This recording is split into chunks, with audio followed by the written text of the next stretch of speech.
Good evening and welcome to the Laughing Monkey Music Show. Today we have a fantastic guitarist, Joel Hoekstra. How are you? Doing great, man. Excuse me for the wet hair. Just finished running and everything outside today, and so I couldn't quite get everything together. But hey, man, I'm here. It's all good. It's all good. I'm glad you're clean. That's all that really matters. Clean, Actually, it doesn't even matter because it's video. So if it was in person, you could have just said, lifeguard duty. hygienic. Hijack. I'm hygienic, highly hygienic, not aesthetically proper, but hygienic. Yeah. Well, you are, though, also a very, very busy person. You got your hands on a lot of things. And I thought we could talk about a lot of them today. Cool. A lot of bands, a lot of projects. First, your namesake band. I love it. As I was saying earlier before we went on the air, I kind of came into it backwards through like White Snake and Revolution stuff and got introduced to that and then kind of followed into that other stuff now. Now I love that band too. You got some news to share though about that band, so please. Yeah, I just finished the fourth album from that moniker, Joel Hoekstra's 13, which is a confusing name for some people. People, are like, how come it's not just Joel Hoekstra? And years ago I had like 3 instrumental albums that I put out, and they kind of sound like you'd expect a guitar player's solo album to sound, like a lot of guitar playing, instrumental stuff. And then as I was getting more well known for being in the bands that I've been in, Night Ranger and Whitesnake and Trans-Siberian Orchestra, etc., in the show Rock of Ages at the time, people were like going to listen to my albums, and they were like, this stuff is like instrumental fusion, like what the hell? Okay, yeah. Where's your rock stuff? And so I'd always kind of wanted to do some albums like that. I just had never really been in a position to be like, yeah, let me do this. But the main thing I look for in these albums is it's like just cool songs. It's like something I'd want to listen to as a rock fan. So it's not necessarily about the, hey, check out my 2-minute guitar solo in this song and which I appreciate. Sweeping arpeggios or whatever. It's just kind of like, I don't know how to put it other than it's just kind of cool, like straight ahead rock and hard rock, melodic. This upcoming album is probably heavier than some of the other ones. But I put out Dying to Live under that moniker, under Joel Hoekstra's 13, hence me giving it kind of just like a project name. Right. But the musicians have always been the same. It's Vinny Appice on drums, Tony Franklin on bass, Derek Sherinian on keys. Jeff Scott Soto has always done the backing vocals for me as a favor on all these, just because we're good friends. And I mean, he's obviously overqualified, but he does sing lead in a million things already. But the lead vocals, he did do half of the lead vocals on the first record, Dying to Live. He split those with Russell Allen. The next record, Running Games, Russ did all of the lead vocals, but everybody else remained the same. Third record, Crash of Life, made a change with the lead vocalist to Girish Pradhan, who is making the rounds right now, kind of blowing up. He's got his band Girish and the Chronicles. He's based in India, and they just had him on America's Got Talent. And I just saw that clip. He's kind of just getting all the recognition he deserves right now, which is cool. And so anyway, that was Crash of Life. And now this upcoming record, I can't quite say the name yet and everything like that. It's all like be released in press releases and all that and whatnot. But I have a record that I just turned in for that and just got done doing shooting the videos for it. And so don't have a release date just yet, but these things, they take a couple months for Frontiers to manufacture physical product and set up a marketing schedule and whatnot, things like that. So it usually takes 2-3 months or something like that from turning it in. So people can start to expect to hear singles fairly soon from it. For a fourth quarter release, which is also economically good for somebody that's releasing merchandise.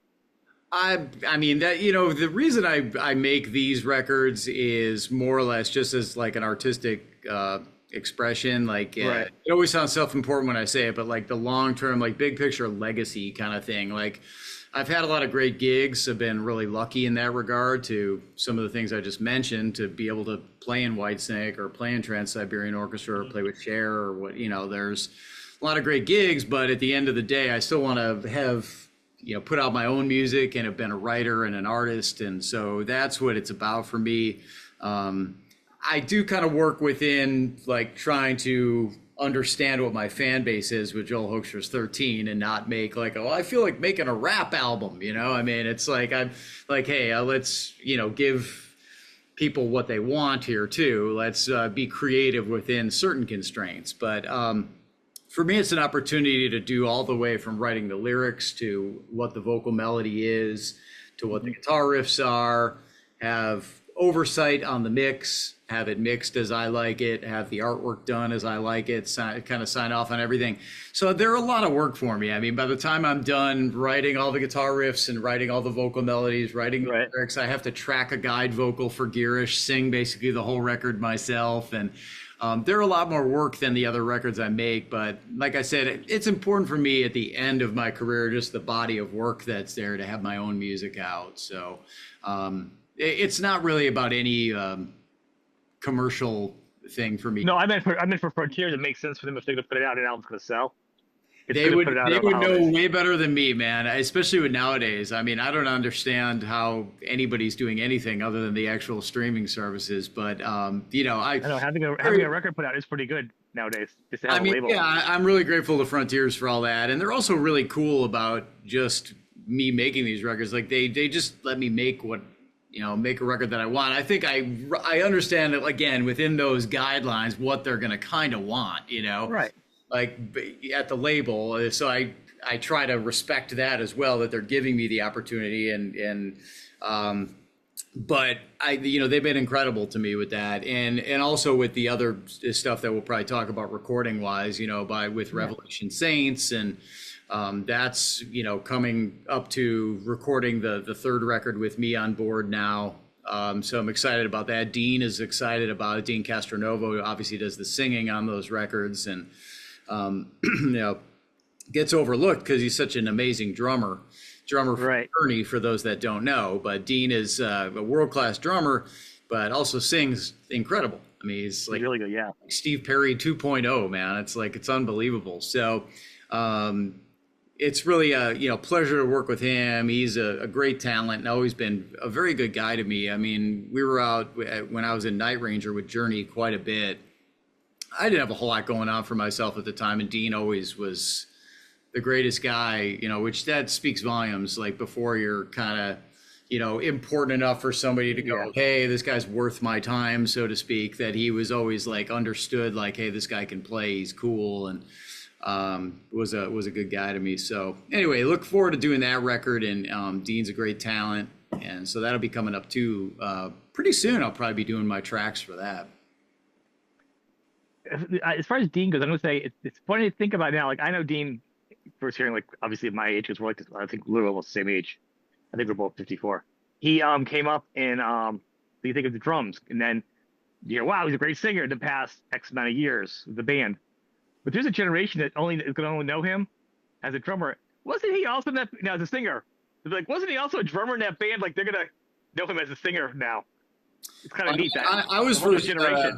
I first became familiar with Dean for all the Shrapnel albums when I was in high school. Like Tony McAlpine. Gosh, the name of the record now is escaping me for some reason, but it was the second McAlpine record, and that Dean played on, and that's kind of where I first heard him play. And then I think he was with Bad English, of course. Yeah. When John Waite was singing with Jonathan Cain and Neil Schon, and obviously he had that drum position. I remember going to see them live and whatnot. So it's it's cool to work with Dean. It's just another one of those guys on the list that they've always been a little bit older than me, a little bit ahead. I was kind of I don't want to make them sound ancient, but I was just a little bit younger than them and not quite ready for the pro world when I was listening to a lot of these guys that I work with right now. And so it's always cool to get that opportunity to have been the kid at the Bad English show who didn't have a gig to his name, not doing anything, just kind of playing a lot of guitar, watching him on stage, to being a part of a recording project with him is very cool. How did you what would you say the big moment for you? And I know you should do these kind of questions, but with you, it's kind of interesting.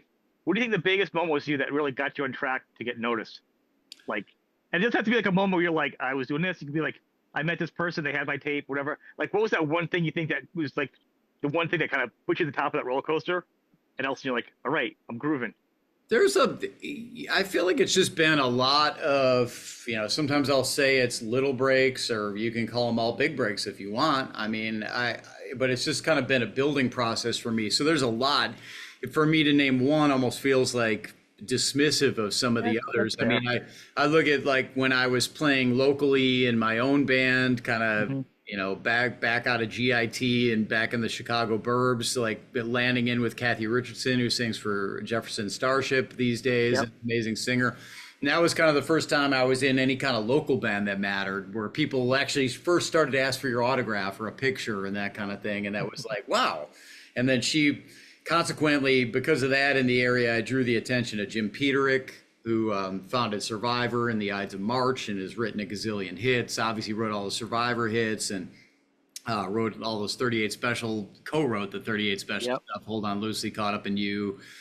So Jim had me in to do some sessions and had me in his house band for what he called Jim Peterick's World Stage, where there'd be a lot of guests. In particular, there's a lot of different styles and a lot of different types of artists, but in general, playing with a lot of classic rock guys, that's where I first got to do that. I was in his house band and it would be, hey, Kevin Cronin is coming in to play and he'll be singing 3 songs, and Don Barnes from 38 Special is coming, and Rick Emmett from Triumph, and you know, that obviously was like amazing for me, you know, Alan Parsons and Kip Winger. And so I got to meet a lot of people and play with them through doing that. And that was a break. Jim, in many ways, I credit with that, like being the guy but the thing that really blossomed from that was Kelly Kagi from Night Ranger was one of the guests every year. And I played the Night Ranger stuff, and that's really what led to me being a part of Night Ranger. And that was definitely noteworthy and a big step forward, because I was relatively unknown. I was kind of doing Jim's thing and playing it with scrap metal a bit with the Nelson Twins and Mark Slaughter and Kelly from Night Ranger. He kind of pulled me. Were you in scrap metal with Eric Martin? Yeah, Eric Martin, I got to know through doing that, and Joel Turner I played with through that. So I had those were great grounds for me to kind of get to know a lot of people in the scene. And then Night Ranger kind of gave me my first, like, okay, you're in this band with us, and worked with them, or, you know, hired by the band, however you want to view it. But working with them for 7 years was a great, you know, moment, learning process, expanding, getting to make records with those guys, obviously playing a lot of shows. And during that time, getting Rock of Ages on Broadway, that kind of really put me on that, like, you're gigging constantly. I was just playing 8 shows a week, and that was a great get to know everybody too, because all the bands whose music were in that show, a part of that show, came to the show. And, you know, there were people that, a lot of celebrities came to that show, and it was just kind of, you know, they made a movie and I got a cameo in the movie. I mean, there was a lot of really fun stuff that came from that. And I'd say, well, you know, one of the important things that came from that was Dee Snider was part of the cast for a while, and his manager at the time, Phil Carson, managed Foreigner. So when Night Ranger was on the road to Foreigner and Journey, when Mick Jones went down, we were on the road, and Phil had seen me playing some of the Foreigner stuff in the show, knew me from the show, and asked me to fill in for Mick. And so for a portion of that tour, I was kind of on with both bands, playing with Night Ranger and Foreigner. And that was like 2011. So you can look at that as a big moment too. It was like, kind of like, hey man, I'm playing in this Broadway show nonstop. And 2010 is when I had gotten Trans-Siberian Orchestra. That's the first time I headlined arenas. So all these things were kind of like, you know, I mean, Trans-Siberian is a very unique show, but regardless of under what conditions, it's an arena headline. It's a giant thing to be a part of. And that's another great place to get to know people, because you've not only got, you know, you've got a East band that I'm a part of, TSO East, but to get all the shows done relatively around Christmas, you've got to have a West band and an East band out. So you've got a whole group of guys there. You got the whole East band that I'm a part of, and then you've got a whole backup band in case anybody gets sick or gets hurt on tour or whatever. So you've got this, when we get together to rehearse, talk about a talent pool, man, you know, it's incredible. And that's really, like, you know, a lot of the friendships that I've got, like Jeff Scott Soto. I mean, Jeff and I knew each other a little bit from the scrap metal stuff when I was starting to do that. But really, we got to be friends through being at Trans-Siberian Orchestra rehearsals. And that goes all the way through Russell Allen singing on my records, to Dino Jalusic, you know, making the collab jams, just all these guys that I got to know through doing that. Just incredible. All of them are incredible talents. And and obviously the guys themselves. So Trans-Siberian Orchestra was a huge break. for me, and Whitesnake, of course. I feel like Whitesnake was the thing that got me out further into the world. I was doing a lot of US with Night Ranger and some Japan, and we'd do like, you know, a little bit of like maybe a one-off in the UK, but joining Whitesnake was something where that took me out to playing South America and playing really big shows in the UK, because Whitesnake has a very large, you know, following in the UK. Obviously, it's where it's stemmed from, based out of, and then Europe and you know, Australia, and even further into Asia and whatnot. So I think that that also, in its own way, was a really big break in my career, and I think gives me a whole lot of I'm trying to think of the right term here, but I guess gigs that are related, because I can be hired as like, hey, we've got blah, blah, blah from Whitesnake. You know, they can put that in the parentheses and say, you know, Joel Hoekstra from Whitesnake, so that it gets you other like gig opportunities from that, like being a part of All-Star kind of put together gigs and whatnot. And so all of that stuff put together. It's, so again, if I left one of those out, it would be Yeah, I may have worded it different. I would bet like, so like, look, to me, it would have been like the one little thing would have been like the first band that you got, the little celebrity, was the first thing that got you in the role, because everything else, I mean, you know, being successful is not just, well, it's 100% of talent and a little bit of luck too, and being at the right spot.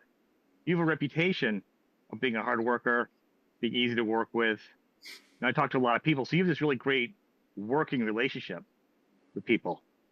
So to me, I think, you know, I've done a lot of stuff that hasn't stuck. But a lot of people have worked, you have a great reputation also, which helps in the industry, because everyone wants to work with you because you're very good to work with. That's what I'm saying. Oh, So I mean, I appreciate it. I think that that's, you know, it's all relative. You know, you do your best in every situation, and sometimes that works out better than others. but not everybody's like that, though. I mean, I've It's easy to work with. well, I mean, I don't know what to say to that, man. I haven't. No, you don't have to. I'm saying you have a good reputation. You got a good reputation for being a good I mean, worker, thank you. I appreciate the compliment. Nobody bats 1,000 with people. You know, it's like one of those things you have to learn in the music business is like, you can say like, oh, everybody must like me, but there's inevitably going to be times where people don't like you, or like don't like what you're doing, or don't like certain attributes about you, or whatever, man. You know, I mean, it happens. It's like, it's impossible to bat 1,000, but you try. I guess you keep trying with people to do better, or, you know, I guess have a good like social relationship, musical relationship with people, relationship, whatever you want to call it. And then certain people are better fits than others, you know, like you click better with certain people. But I think a lot of people that get work, the higher up you get, the more you see that example from people that they're good with others. Yeah. And that can be challenging at times when you're juggling several other gigs. But you know, you continue to try and do your best. So I definitely think I work hard with guitar, and that's probably the strongest quality that I have, is that I try really hard. Like, I always respect. You work well with people too. It was just a compliment, nothing, no dirt. It was just literally, there's a nice short list of musicians, of guitar players that I think out there that people can say, we need him in a pinch. He's good enough to learn everything. He's a great guy, and he can fit. And you're one of those guys. That's all just a compliment. Yeah. You know, I've heard that from other people off the record. I've heard that, so just take it as a good thing. I totally appreciate that, man. Like I said, if anything, I'm trying to play devil's advocate and like reject the compliment, because I'm it's just take it. There's no dirt there. There's no dirt. You work hard. People acknowledge you. Just take the compliment. That's all it's meant. You're because one of the things they started doing a lot of shows with Dweezil Zappa, and one of his things he always used to say that his dad would say, with musicians, you can be the greatest musician, but what do you want? The window? You know, I don't think, like, are you going to be a good musician, or what do you want your ticket? Where you want to sit on your way out? Because if you're not a good musician and a good person, you're gone. You know what I mean? So you got to be a good person too, and a hustler. And that's all I'm saying you are. That's what the full balance is. And I think it shows, and I've had some of the guys on from TSO and Chris and those guys, we've talked about it, and it blows my mind the amount of work that goes into that show. The fact you do other things that you talk about, these other full bands, and work on TSO, to me, is mind blowing. Oh, that shouldn't blow your mind at You put all. into it. I mean, Oh, I appreciate that compliment, but TSO, you know, you get the music, like a song list roughly about a month before. And they usually these days have been having me do some of the press, some of the interviews and whatnot. And that can be, you know, some work.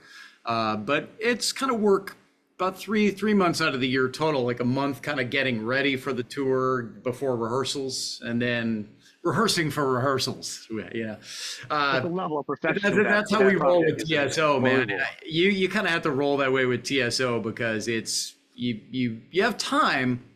They do a great job of giving us time to get the show together, but everybody's also like comes in knowing it. Right. You know, there's no like getting a rehearsal and going, "Oh, I haven't played that, dude. How's that go?" You know, like it's like no.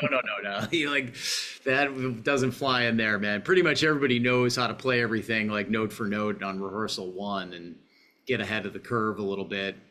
You really on that tour, it's really important when people are paying their hard-earned money for show number one that you sound like you've been on the road for a little bit. Like we don't have that luxury that some rock bands, I guess, provide themselves of like rounding into form on tour. Like, yeah, you know, we're just starting to sound pretty tight kind of thing. It's like, no. We have to be like TSO. And You have a different audience though too. You don't have a full rock audience. You've got moms and dads and grandmas and grandpas, everyone that come in, and they're not normal rock fans that go, these a couple shows. We get to enjoy. We get to see the first show when they're learning the songs and they're figuring out the set. And they might get a special song. That's not the audience you're bringing in. I mean, you have some of those people, but you have people that are like, I want a full production, and I want it 100% right now.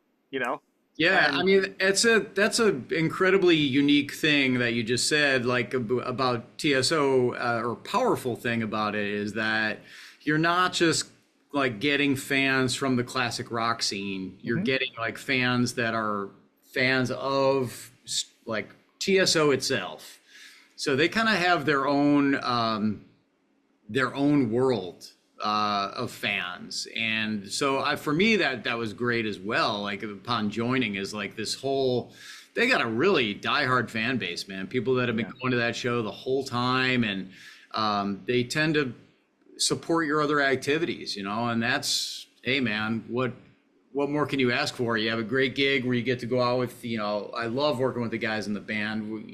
We're brothers at this point in time. I've been doing that gig since 2010. So getting out on the bus every year and, you know, spending the holidays together and getting out there in front of 10,000 people, you know, there's a bond that you get, and twice a day at that, on, you know, like Friday, Saturday, and Sunday, you're out there twice a day. So how hard is that to do that twice a day? Is it like, I don't know. I mean, how taxing is it physically for you, like demanding?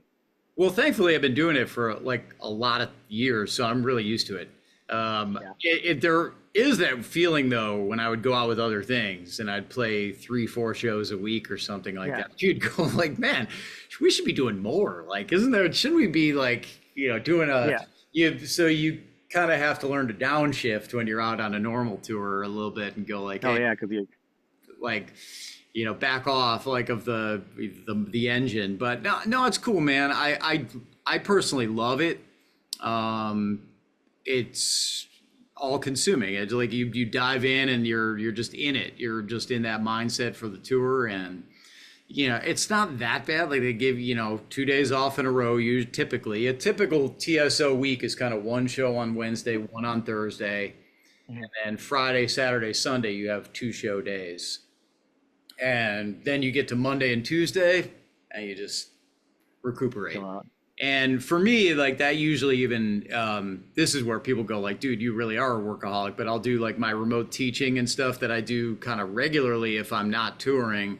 But I'll just do like sign up lessons on those days. And that's actually good for me because it keeps me on the guitar a little bit and it takes my mind off of the tour. And there's this other really weird thing. I mean, you're obviously a player yourself. I see all instruments behind you, but there's a weird thing that happens when you're on a tour and you're only playing that one set of music where you kind of need to play some other stuff. Otherwise, you kind of start to suck in a way. Like, you know, you go to play and you're like, man, all I really know how to do is play the music that we're doing right now. So being able to teach a little bit on those days off, forces me to get on the guitar for 3, 4 hours and play other stuff. And I feel like that actually helps me more than it doesn't tax me. It sort of helps me stay sharp and on guitar itself. I can see that because there's a community to obviously teaching. You enjoy teaching. Some people, first off, I can tell you enjoy teaching. We talk about that. Here's something you're teaching for people that want to get, if you're still doing it, but to sign up.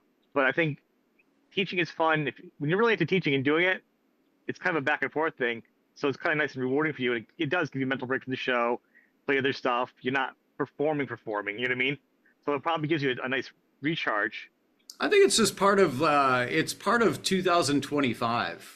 You know, now when you look out there, you got guitar players who are the more prototypical models, actually the guys who are content creators that are recording their own music and they're teaching. And they're spending a lot of time on content creation, which is the one area where I'm probably lagging. Like just I don't have a great setup for it. I mean, I'm just in a New York City apartment and have kids, and it's like, man, making like spending hours a day to create like a reel for Instagram and things like that is like, I'm probably a little behind in that department, you know, but I do some of it, and obviously there's music videos for that are the records that I'm a part of. So there's some content creation and digital presence and whatnot. But you know, for me, I think you have to, especially like post COVID. COVID was where I went back to doing that teaching. I hadn't done it in a long time. I did a lot of in-person guitar teaching when I got out of guitar school and was gigging in weekends only, and I would have starved to death. I never would have made it if I didn't do the teaching. Like made it, maybe, you know, being a very cliche, lame term, I guess, but paying for your roof and food is making it. I never would have been able to get through like making a living in music if it weren't for teaching. That kind of gave me the years to let the gigs get good enough. And I went through about a 20-year period there where I only played gigs or recorded, and that was it. And then when COVID hit and all the gigs got shut down, I'd always had in the back of my mind, like, oh, I could always teach, you know, there's always that. And I just thought, I'll give it a go. I'll put up a social media post, and suddenly I had like 40, 50 responses or something like that. So I took on like 31 students to be specific during that time, and taught 31 a week, and then did a lot of recording for people. Everybody wanted you to, you know, play a guest solo for them during that time. So there was a lot of that, what I guess I would call a recording session of sorts, and made my record Running Games during that time, finished that, and the collab videos. But there's lessons that were learned during that when you get done where you're like, hey, I guess there's not really any reason for me to let go of that teaching. You know, like I shouldn't just go like, and that era's done. Mm-hmm. So I've kept it around as something that I do, and obviously still have a decent gig schedule, man. I mean, I'm gigging quite a bit, and obviously this year is really heavy on the recording, as many albums as I'll be doing, and have coming out. So between it all, you know, it's if you keep all these avenues open, like I said earlier, it's like some stuff sticks and some doesn't. Some just kind of fades away, or like it's not quite the thing, but I guess remaining open to doing stuff and throwing your stuff at throwing what your best at everything when you get the opportunity to do it. Some things are going to stick. I think what you said was interesting also because obviously when COVID happened, everyone had to make a hustle to make some money, and a lot of guitarists were good teaching lessons. And I think the balance is, and I think that someone like you is, it's always in the pressure, obviously, you know, to do the content creating, the content, all this, the Instagram, whatever. I don't think in the long run it's not that important, because once you're a teacher, a lot of people don't care to get lessons as much as you think. That's the world telling you, you need to keep doing this, you need to keep doing that. You have enough of a presence out there, I think, or you're fine. You know what I'm saying? Like, I think it's the point where you get so overwhelmed, you're worried about making a commercial or an ad, or it's getting weird though, man. People are starting to make hires though based on that stuff, which is different. Like it's a different world these days. Like it's how many followers that person has when they go to like hire somebody. So that's a reality. That's kind of like where we are. It may people our age might not want to admit that, but that's the people that are 20, 30 years younger than us know it's damn well true. And so it's a very competitive scene in there. Hence all the shredding and whatnot. You see so many incredibly like technically proficient players online. And then some of them that actually like launches a successful career. A lot of them not. A lot of them are like just doing the content creation. They've got a lot of followers, but they're not seeing any money. They're finding like endorsement deals and things like that, but that doesn't really add up to anything. You're not playing any shows or any clubs. I agree with what I'm saying. When I started this show, like I also was trying all the other stuff, whatever. And I think the extent of needing as much as I'm saying for an artist like you, the priority is not as much as I'm saying. Some artists were beating themselves up every week, trying to come up with their stuff. And it was affecting their mental state because they're also stressed about it. Oh, dude. I'm like, don't worry about it. I don't think, groups and followers, a lot of these people are buying it. And I've actually figured out a way that a lot of these numbers are not even accurate anymore. A lot of these guys, Right. Because you can buy followers and bots and this and that, and you can tell, so I'm saying quality will still hold in the end. Yeah. If you're a good teacher, you have records and you're doing stuff, it's going to hold up to somebody else just buying stuff and it has a great year of make-believe numbers, That's all. If it's make-believe, yeah. I don't know what it always is, but yeah, I mean, not always, but there's more than I thought there was. Nowadays, they have everything geared so that, I'm kind of low because I'll just post a lot of like a JPEG, like a picture. And they don't like that anymore. The algorithms want people watching, they longer engage, watch a video and watch a reel. So if you're the guy who every day is posting a 30-second video of you playing guitar, you're showing more to people and more people start to follow you. And so it's just kind of very basic that occurs, I guess is my point. But with the teaching that I do and the gigging and the recording, it's kind of difficult for me to like spend too much time on that stuff. I mean, I've been a part of some of those shred collabs and whatnot, and it's cool that some of the younger guys will let me in the club, so to speak, and be like, yeah, we'll let this guy from the classic rock band shred with us on here or whatever. But I mean, I think it's valid. I think it's real. I wouldn't dismiss it totally as like people buying numbers. It probably is the case, and you're probably right in some of the cases, but not all of them. No, I'm not saying exclusive. I'm not saying 100%. I'm just saying I've surprisingly learned in the past 4 years how much I thought was something else that isn't. That I don't think people realize. I'm like, oh my God, I thought there was much more of these numbers than are. That's all. Yeah, well, I definitely agree that you can have a large following on social media and not necessarily have that translate into people that actually go to shows, because there's the younger generation that doesn't go to shows as often, right? They're like, so they're the people flipping through their phones that like, yeah, I follow that person to watch them play, but that's the extent of it.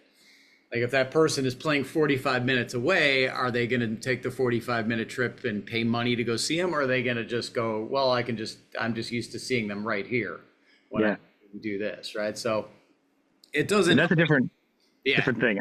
I mean, I just drove over 2 hours the other night just to go see Faster Pussycat and Super Suckers. So I'm like, yeah, I'll drive. You want to see a good show, you got to drive sometimes. You got to support, you got to go out there, Oh, absolutely, man. I mean, to play them, you certainly have to. So yeah, it's it's funny a lot. That's anytime you post about any tour or live dates, you can pretty much plan on people being pissed off in the comments section on where you're not going or telling you where you need to play. And I know, especially if it's too far. Like to me, I'll be like, oh, I get it, obviously, because I talk enough about this. But I'm like, is it close enough where I can get home in time, get enough sleep, so I can still do a good day at work? I still have to work and pay my bills, and I don't recover as easily, but like, what's the balance? You know what I'm saying? As long as I can figure out a small enough balance, get enough sleep and be safely home, I'm there. No, but not everyone's going to do that. I hear you, man. I mean, that's like a lot of what I still go through, just in terms of, like when I say I have like the 3-day run I just did with Rock of Ages. That was Temecula, California, and Vegas and Rolling Hills, California. I'm still at the stage where I was like 20, 30 years ago, where I'm going to fly like the 6 a.m. flight to San Diego and the hour drive to Temecula, because if I fly the day before, I have to tell 5 or 6 students I can't make the lesson, or if I have anything else that I'm doing that day. And so it's like I'm still going through that.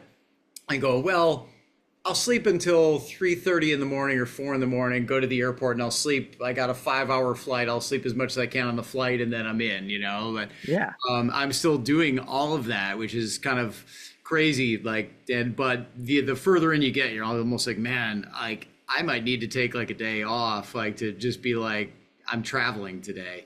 But I still do all that stuff, like that hustle to be like, all right. And I did so much of that during the especially the Night Ranger fly dates when I had Rock of Ages, because I'd be like, all right, I'm going to play with them a one-off in California. It was pretty much, I flew day of show with Night Ranger for very close to 7 years of it. I mean, it was as soon as I had Rock of Ages, that became like, all right, like I would need to take off a show on Friday, 2 on Saturday, and possibly the matinee on Sunday. So by the time I'm done losing 4 shows there, you're like, it's not going to make sense. Like I need to, fly day of show and then try and get on a red eye right after the show, or if I can, or the very first flight out, the 6 a.m. back. And I all the time had subs on standby where I'd text them when I'd landed, and they'd know, like they'd be on call for that show. Like, hey, if I have holy coordination, that just anxiety me just thinking about, because the bands are probably like, is he gonna make it? Like for all that time, like no matter how much you like somebody flying in, if a relative's flying in, they're like, I got my daughter flying in, this she does for a living. I'm like, she can be on time. Like you just can't control that. So to have like a gig set up to that, on both sides of it, you're in the middle.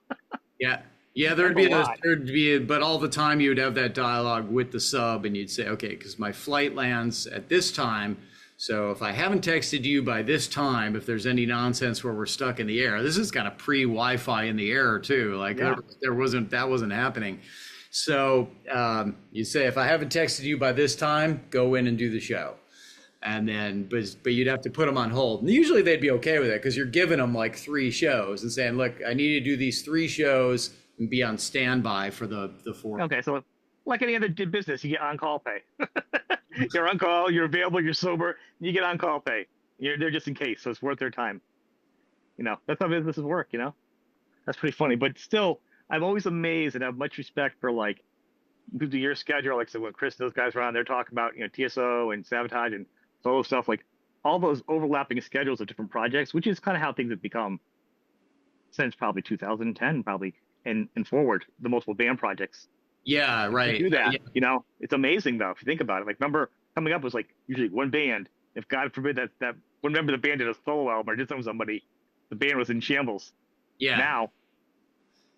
Yeah, I mean the world changed, and that is just the way the music business is. And like I guess that people used to bag on it, but then again, like, you'd still see people back in the day going, assemble your dream band. Or it's still a very popular thread if you say to people like, hey, put together and that's kind of what all these, Frontiers projects of putting these people together does for people. It's just ironic because people bitch about it. Like, oh, that guy, he plays with everybody. He's, he's in like 7 bands. It's like, well, that's how the music business is now. I mean, that's not that one person. That's just like somebody trying to make a living and going like, this is how the music business is now. But I would think it's more fun though to play with different people all the time. You're an artist, you're a musician. I mean, for most people, maybe it's not everyone, but to me, it sounds like, oh, I get to do the same thing, but I get to try with somebody different now. That sounds creatively interesting. I mean, it would have been great to grow up in the era of like Rush, where you're a 3-piece band and you go out and you just do Rush and that's it and build it. But that's just not the way things worked out for me. I mean, I like things worked out for me as being, I'd say, a successful like guitarist, whatever term you want to throw on it, like sideman or hired gun or any of that stuff. But I'd say guitarist, and then I'd put like, pseudo successful as an artist. Like I've been able to put out my own music, but like if I had to pay the bills with my own music, I would have starved to death many, many years ago. So all of it at the end of the day comes down to how much effort you're willing to put into it and time you're willing to spend with it. which is for me goes down to a daily thing. If you look at it like what's my goal for the year? Like people like ask me that, like my long-term goals. I'm like, I don't even really have any, man. My goal is like today. Like, what am I doing today? And then you just keep doing that stuff. And then if you look at every day, like try and make the most of it, then good things kind of start to happen. There's I've seen people use the phrase work creates work. So the more you're out just working, you tend to continue to do so. Are you still taking in people for lessons though? Yeah. So people do. Yeah. So like when it works out better than others. Like sometimes it works out better than others. I mean, I have a set weekly schedule when I'm not on tour. Mm-hmm. And like if there's like a week without a gig, I have 5 days of the week that I teach. And I think I've got like 27 students or something like that right now. And then when it comes down to times where I'm designated out, like when Trans-Siberian Orchestra happens this year, I'll just say to everybody, the schedule is on hold, but I'll be sending out emails. And if you want to take a lesson, there will be times offered, and first come, first serve. Like first person to respond saying, I'll take this time slot, then great. And then I send everybody a little reminder email at the end of December going, hey, just a reminder, January 1 is coming and the schedule is going to restart. Here's what time you have. Here's my schedule. So, we're starting back up. Most people don't mind it, like, because during COVID, people were really like reliable, showing up every week. But people, now that the world is kind of open and they're busy, they have conflicts as well. So it gets rough for people to go like, hey, I'm taking weekly from you. They tend to go like, hey, I kind of need another week to get on top of this stuff, what you showed me. I don't think I could do it weekly with anybody. I think I would need a lot more. Like I would like a monthly or every 2 or 3 weeks. You know what I mean? To do it, come back, to feel like I can come back to you and say, all right, I'm ready to really own it. So you have a fantastic website. I always like to look at a website that an artist has, because sometimes they're not always the best. It's not a dig. Sometimes just people don't have it set up. But yours is really good. It's got lots of information. All the albums you've been on. You've been on a lot of albums, man. I think I almost threw my finger out scrolling through to see your list of albums on that page. Holy moly, you've been on a lot. Good for you. That's awesome.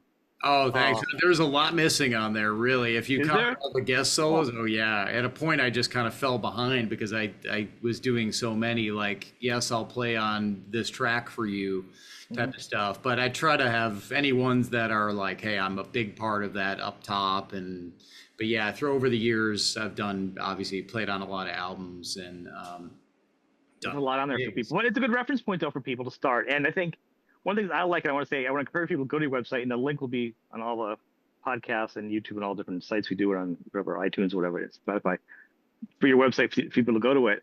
But you've got the dates of your shows on that, and it's up to date. I'm just giving you extra credit because I think sometimes it's hard to keep up with that on top of everything else. So everything on your page is very up to date. There's a lot of dates you got coming up. You have it broken into which band you're in, what you're doing. And at the end, you have a contact page, which you can probably contact you for music, for songs, just whatever. Tomfoolery. I don't know. Well, yeah, it's sort of, I guess it's just like a little log space for stuff of, I guess, my career. David Coverdale joked that it's my Encyclopedia Britannica. Just because it's like all the information, it's like almost too much information on me, but it's kind of like, well, but that's just there for me kind of too. It's kind of like to look back and go, yeah. I mean, like when you read the bio, I try to prioritize like the stuff that I play regularly with or have recorded with regularly, but then it's kind of fun for me to include like the names where it's like maybe I played once on stage with them or something like that, just for people to be like, really? Like, and some people have said, oh, you put that in your bio. I'm like, yeah, because it happened. I mean, it's like, I think it's fun to keep track of just even random moments, like ending up on stage, playing with Sammy Hagar and Vince Neil or whatever. Like that's cool that happened for me, like random stuff like that, where you're like, yes, I'm doing this. Do I play regularly with Sammy Hagar? Hell no. But like, it's fun to, to say I've been on stage with them and I played with them and it was cool. It's like I said, a lot of it's for me to kind of keep track of too, and be like, there's been that moment where that happened. Well, I think that kind of stuff is also more interesting for people like, obviously people like me that have a podcast, or people like you who like I love to have like little rock and roll tidbits, little informations, the stories, the little behind the scenes stuff. So that's kind of a fun type of thing where it's like, oh, he played with this person, or they played with this person, they did this show, the song was about this. So that kind of plays into that along with your history. You know, it's a good up to date bio too, which I appreciate it. You Yeah, know? thanks, man. I want to encourage people to check out all your stuff. Obviously, I'm a big fan, and I'm glad we could finally sit down and talk. We have a mutual friend there, actually, um, Wojtek. Uh, Wojtek, Oh yeah, yeah, yeah. Okay. yeah, he who we connected through. But I do want to say this has been a lot of fun, and I'm gonna try to catch one of your shows when you're in the area. I'm not sure which day is gonna work for me, but I'll have to come down and check you out and see you play Cool. locally. Right Now I on. know you play a bunch of shows nearby, Yeah. so no. People check them out. Go to the website, click on the links below, and if you want lessons or whatever, check them out. Reach out. You know, anything else you want to add to people? No, I mean, just thanks. You know, it's cool to get this far doing it, like playing guitar. I mean, that's what I set out to do when I was 11. So it's cool to get this far with it, and hope I can make it the rest of the way with it. I'm sure you guys done awesome. If I Thank can, you. it's all good. It's good, man. It's gold. So. Thank you.